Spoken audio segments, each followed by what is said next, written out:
जय श्री कृष्णा सभी को। कैसे हैं आप सब लोग। आशा करती हूँ कि आप सब लोग स्वस्थ होंगे, मस्त होंगे और कृष्ण भक्ति में लीन होंगे। आज हम 2021 के आगे की बात करेंगे। चलिए हम स्टार्ट करते हैं। 2021 ये साल भी मिक्स रहा।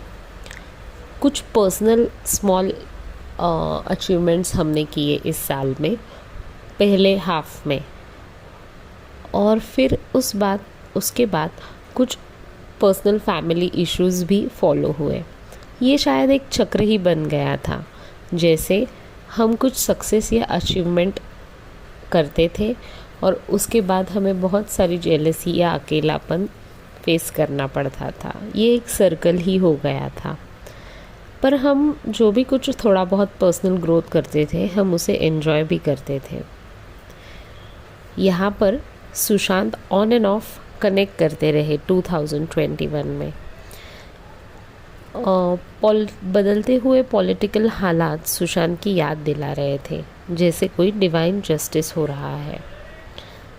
2022 बहुत सारी कठिनाइयाँ और शॉक्स लेके आया। टावर मोमेंट्स हमने इस साल में देखे। फाइनेंशियल स्ट्रगल्स अपने चरम सीमा पर थी और फैमिली इश्यूज़ भी। ऐसा क्यों हो रहा है, मुझे कुछ भी समझ में नहीं आ रहा था। सब इतना अच्छा लाइफ अचानक से बिगड़ने लग गया। लोन रीपेमेंट बिगड़ रहा था, फैमिली की मिसअंडरस्टैंडिंग्स बढ़ रही थी।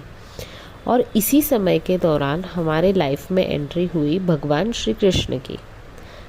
जैसे अब यहाँ से आगे की स्क्रिप्ट मैं लिखने वाला हूँ, इस अंदाज से उन्होंने ये एंट्री ले ली थी, और वो भी हमारे न जानते हुए।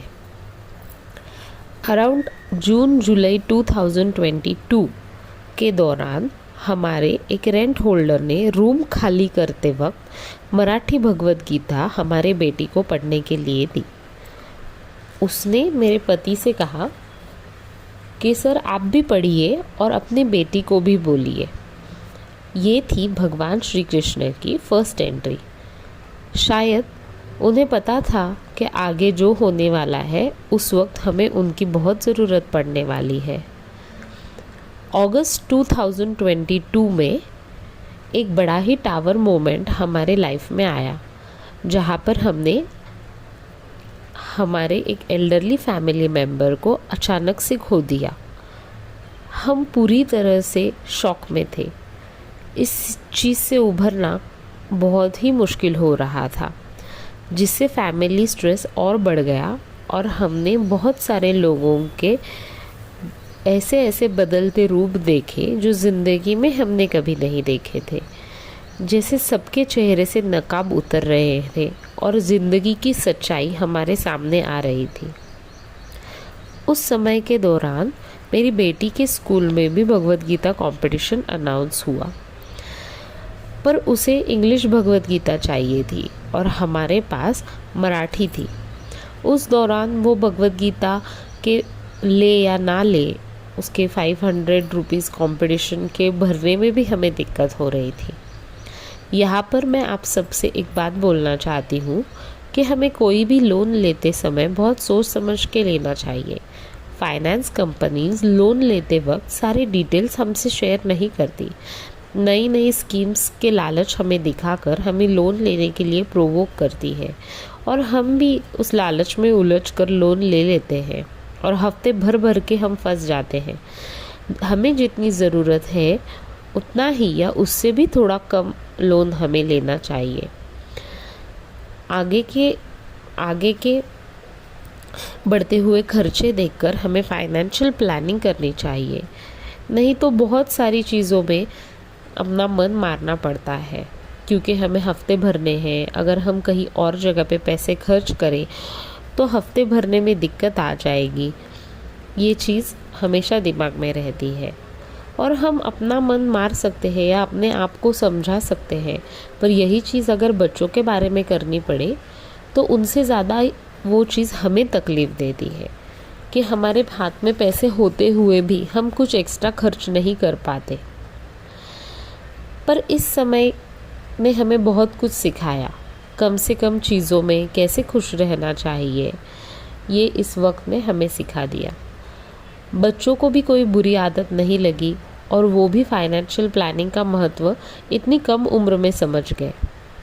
पर भगवान की कृपा थी कि हमारी बेसिक नीड्स यानी खाना, कपड़ा, घर, इस चीज़ की कमी नहीं पड़ी और हम खुश थे।